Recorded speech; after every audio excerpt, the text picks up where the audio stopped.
ज्ञान का, क्योंकि बहुत बड़े भाग होते हैं उन जीवों के जो इस मूल ज्ञान को सुन पाते हैं, और उससे भी बड़े भाग होते हैं उन जीवों के जो इस मूल ज्ञान को समझ पाते हैं, क्योंकि इसको समझना बहुत मुश्किल है। बड़े बड़े धुरंधर जो अपने आप को बहुत ज़्यादा विवेकी भी कई बार समझ लेते हैं, वो तक चूक कर जाते हैं अपने जीवन में इस ज्ञान को समझने में, क्योंकि ये ज्ञान ऐसा है जो सारे अज्ञान का सफाया कर देता है। अज्ञान नाम की चीज ही नहीं रहेगी आपके जीवन में, लेकिन आपको आदत पड़ चुकी है अज्ञान खाने की, इसलिए आपका जो मन है वो आपको बैक गियर लगवा देता है। जैसे एक भगत ने अभी बोला कि मैं क्या करूं, मेरी आदत पड़ चुकी है नाम जपने की, क्या मैं दोबारा से नाम जप सकते हैं? तो किसका मतलब है कि मन को अभी आदत छूटी नहीं, इसीलिए प्रथम दीक्षा दी जाती है बार बार जपने के लिए, ताकि आपकी वो वाली आदत छूट जाए, और फिर इसको छुड़वा दिया जाता है, दोनों को छुड़वा दिया जाता है। इसी को बोला है एक छुड़ाए एक लखाए। जब सब छुड़वा दिया, 52 अक्षर छुड़वा दिए, अब जो लखाव करवाया जाएगा, लखाव का मतलब होता है पहचान कराना।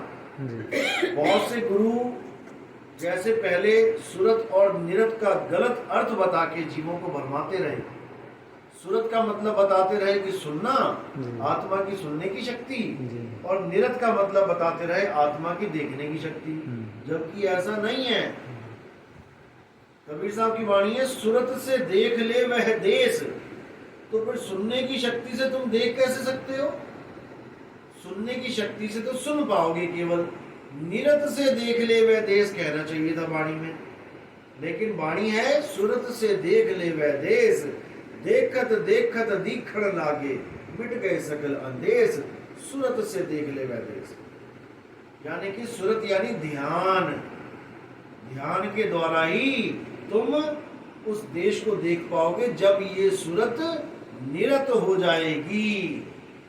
निरत का मतलब है एक स्थान पे रत जाना, और सुरत जो है वो भटक रही है, भटकने वाली है सुरत, और जब वो टिक जाए तो हो जाती है निरत। तो इसी प्रकार जैसे इसका गलत अर्थ बताया गया, ऐसे लखाव का गलत अर्थ बता रहे हैं आजकल लोग। यूट्यूब भरा पड़ा है, कहते हैं सोई गुरु पूरा कहावे, 2 अक्षर का बतावे, एक छुड़ावे एक लखावे। लखावे को कह देते हैं दिखावे, यानी परमात्मा ही तुम्हारे सामने खड़ा कर देंगे। यही सबसे बड़ा काल का जाल है, जो तुम्हारे सामने परमात्मा ही आज तक खड़ा करता आ रहा है। और परमात्मा के नाम पे किसको खड़ा कर दिया जाएगा? देही गुरु को। देही को दिखा के कहेंगे क्या दिखाई दिया? तो चेला कहेगा हाँ परमात्मा दिखाई दे गया। यही अज्ञान है। अर्जुन के सामने भी परमात्मा खड़ा किया था कृष्ण जी ने, कितने खड़े कर दिए थे विराट रूप में, अनंतों। और उसके बाद क्या बोला अर्जुन कि महाराज ये कौन है, आप कौन हो? तब उन्होंने ये नहीं बोला कि मैं परमात्मा हूं। यानी काल का ही रूप ये मनुष्य चोला है, चाहे वो आदमी गुरु है, चाहे वो आदमी चेला है। इसीलिए साहिब ने बोला देव निरंजन सकल शरीरा। ये नहीं बोला कि तुम्हारा शरीर देव निरंजन है और गुरु का शरीर परमात्मा है। जैसे बोलते हैं लखा जो चाहे अलख को तो संतन में लख ले, इसका भी गलत अर्थ बताया जाता है। संतन में लख ले बोला है, संतन को लख ले नहीं बोला। जैसे दूध में चीनी है और उसको जब तुमने घोल दिया, अब कैसे लखोगे कि दूध में चीनी है? जब तुम टेस्ट करोगे तब तुम्हें समझ में आ जाएगा कि ये दूध में चीनी घुली हुई है। संतन में लख ले, संतन यानी जो संत का शरीर दिखाई दे रहा है उसमें लखो। क्या लखोगे उसमें? उसमें उस ताकत को लखो जो ये काया को चला रही है। संत कोई शरीर नहीं है, संत वो सत्ता है जो इस काया के द्वारा तुम्हें ज्ञान दे रहा है। ये काया तो एक चोला है, संत नहीं है। ये काया परमात्मा नहीं है। ये परमात्मा का ज्ञान समझाने के लिए संतों ने धारण किया ये चोला। तरवर सरवर संत जन और बरसे ये मेघ, परमार्थ के कारण इन चारा धारी देह, यानी अपने लिए नहीं, परमार्थ के कारण, तुम्हारा भला करने के लिए। किस किसने? तरवर, पेड़ों ने। पेड़ ने अपना शरीर धारण किया है तुम्हें फल देने के लिए, तुम्हारा पेट भरने के लिए। और उसके बदले क्या खाता है पेड़? पत्थर खाता है। आम तोड़ते हो ना पत्थर मार मार के, तुम उसे पत्थर मार रहे हो, वो तुम्हें आम दे रहा है। तरवर सरोवर, सरोवर क्या है? तालाब। तालाब तुम्हें क्या दे रहा है? पानी दे रहा है। सरोवर क्या अपना पानी पीता है? नहीं पीता।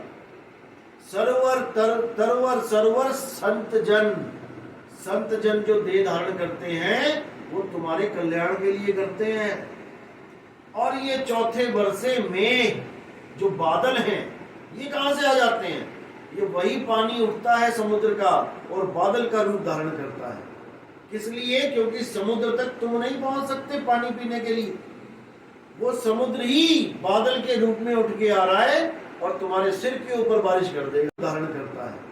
किस लिए? क्योंकि समुद्र तक तुम नहीं पहुंच सकते पानी पीने के लिए, वो समुद्र ही बादल के रूप में उठ के आ रहा है और तुम्हारे सिर के ऊपर बारिश कर देगा, परमार्थ के कारण। इन चाराधारी देह। तो इसी प्रकार जो बोला गया है कि एक छुड़ाए एक लखाए, तो वहां लखाने का मतलब दिखाना नहीं है कि कुछ दिखाई दे। आजकल ऐसे भी लोग चल रहे हैं जो इस वाणी को गलत बता के तुम्हारी आस लगवा देते हैं कि गुरुजी हमें परमात्मा सामने ही खड़ा कर देंगे। याद रखो, जो गुरु परमात्मा को सामने खड़ा कर रहा है वो तुम्हारा गुरु नहीं हो सकता। गुरु वो होता है जो तुम्हें ही डॉक्टर बना दे, ना कि तुम्हें ये कह दे कि मेरे कॉलेज में आ जाओ, एक डॉक्टर तुम्हारे साथ ही भेज दूंगा घर, कोई पेशेंट आएगा तो उसी डॉक्टर से ठीक करवा लेना। ऐसा नहीं है। गुरु तुम्हें अपने जैसा बना लेता है। इसीलिए बोला है, कई लोग कहते हैं गुरु पैर छुआते हैं वो पूरे गुरु नहीं होते। ऐसा नहीं है। तुम तो सास के भी पैर छूते हो, ससुर के भी छूते हो, माता पिता के छूते हो, फिर कह दो जो पिता पैर छुआता है वो मेरा पिता ही नहीं है। सही है। ऐसा नहीं है। गुण के पैर छुए जाते हैं, गुण के।